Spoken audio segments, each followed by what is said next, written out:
Friends, Namaskar. As I did in the last video, you might have watched. आपने देखा होगा कि that I have started words which are very beneficial in writing and speaking, particularly for competitive examinations. तो पिछले video में मैंने वे सारे शब्द बताए थे जो biologically related to us.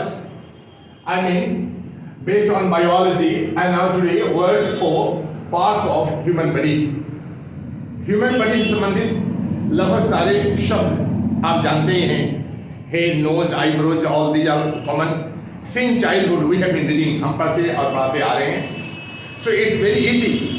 लेकिन कई ऐसे शब्द हैं जो अपना मीनिंग छोड़ करके फिर और अलग मीनिंग देने लगते हैं. जैसे कि वो घटना मेरे आंखों के सामने हुई. So in our childhood we have studied eye means आँख, eyes, plural of that. लेकिन वो घटना मेरी आंखों के सामने हुई. That took place under my nose. तो कुछ एक्सप्रेशंस अलग हो जाते हैं. हिंदी से इंग्लिश करते समय केवल ट्रांसलेशन कर देना ही काफी नहीं होता है. इसलिए कुछ शब्दों को आप अलग से आप ध्यान दें. जैसे कि देखिए ये एडम्स एप्पल. तो Adam's apple is quite known to everyone. Adam's apple, the portion between chin and that chest, I mean neck का जो part है यहाँ पर Adam's apple है.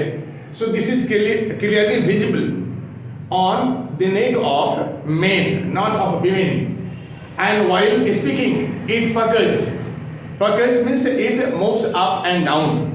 So men में usually ये देखा जा सकता है.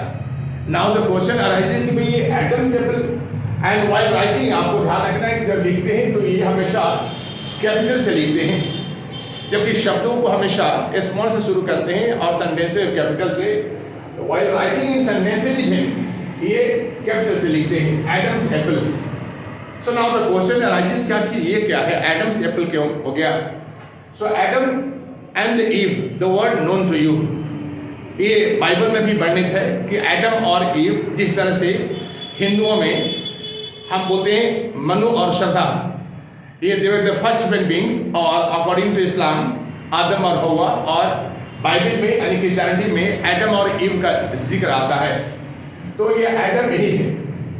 So it has been written in Bible कि while Adam was eating the forbidden apple, that was a forbidden fruit, that was apple, it stuck to her neck.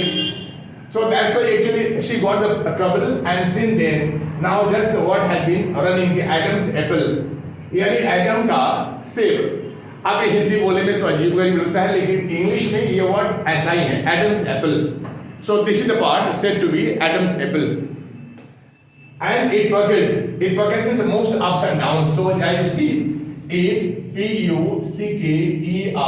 This is verb. And it this is subject similar, so it puckers and up and down while speaking. So now I see here the word known to you, and now here big toe, that first toe, many of us don't know. कई बार तो आप confuse हो जाते हैं जब आपसे पूछा जाता है कि how many fingers do you have, कितने फिंगर्स आपके हैं. तो कई बार आप बोलते हैं 10, कई बार 20, और I mean different answers come out of one question. तो इसलिए कि आपको ये जानकारी नहीं है. Actually we are having 8 fingers वाली and 2 thumbs and 10 toes. So 10 toes, पैरों की उंगलियों को टोज कहते हैं. तो 10 टोज में जो सबसे बड़ी है उसको बिग टो बोलते हैं, यानी big toe means first toe, जिसको कि हम पैर की अंगूठा बोलते हैं. तो ये इंग्लिश में सबसे डिफरेंट है, हिंदी में सबसे डिफरेंट. इसलिए शब्दों को जानना है. पार्ट से बड़ी अधिकांश वर्ड आप जानते हैं, फिर भी ये देखिए काफ. काफ पर हम लोग क्या बचपन से पढ़कर आए हैं, बछड़ा. और यहाँ काफ पर देखो the fleshy part of the back of the leg below knees. Fleshy part जो हमारे घुटने के नीचे, और वो fleshy part of the back of the leg below knees, उसको बोलते हैं हम काफ बोलते हैं इंग्लिश में. जैसे कि ये देखो ईयर लोब. ईयर लोब लड़कियां जहां पर इयररिंग्स पहनती है, that is said to be ear lobes. ये on the whole external part is said to be pinna biologically, और इसको जो जिसमें इयररिंग्स पहनते हैं उसको बोलते हैं ईयर लोब. नहीं बोलते लोब कट गया है, इससे बड़ा होल हो गया like this. So this is ear lobe. pendulous, that is lower part of the ear. And this is femur. The word is F-E-M-U-R. The word is femur. This is the longest bone of our body. यानी शरीर के सबसे लंबी हड्डी को femur बोलते हैं, जांघ की हड्डी जो बोलते हैं हिंदी में, the longest bone. और now this is mandible.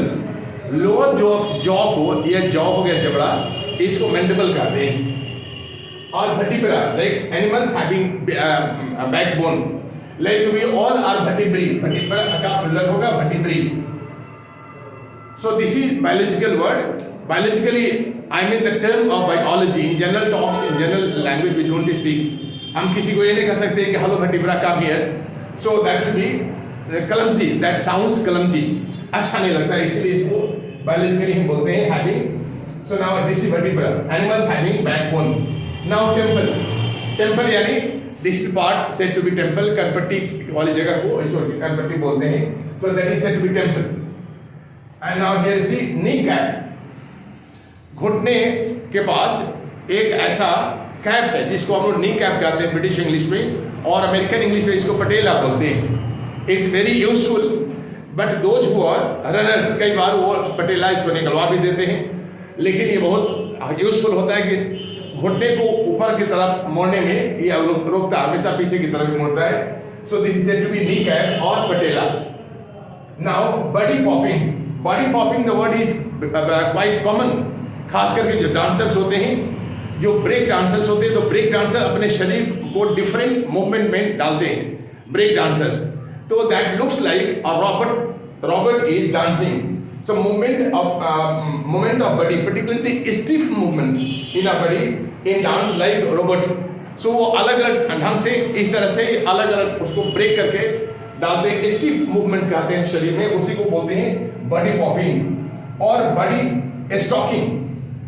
Stockings अगर एस करेंगे तो मीनिंग होगा socks for the school going girls up to the knee. लेकिन अब ये वर्ड क्या है कि बॉडी स्टॉकिंग. तो बॉडी स्टॉकिंग का मतलब हो गया a thin clothing that fits closely the whole body, और उसके ऊपर से फिर कुछ कपड़े पहनते हैं. यानी देखने से लगेगा ही नहीं कि किसी के शरीर में कोई कुछ पहना हुआ, इतना थिन क्लोथिंग हो जाता है कि कुछ पता ही नहीं चलेगा. फिर ऊपर से आप जैसे पहन सकते हैं. सो डांसर्स और सम अदर पीपल जो इस लाइन है, so they do it. You might have watched some girls on social media और on somewhere like YouTube etcetera. So they clothe their body in a such a way that it looks that there is barely any cloth. So it seems like that. So these are some important parts related to human body. Although most of the parts of the body are known to us, so these were some exclusive. I think watching you can get some idea. Such more words I'll come with another video. Till then, thank you for watching me.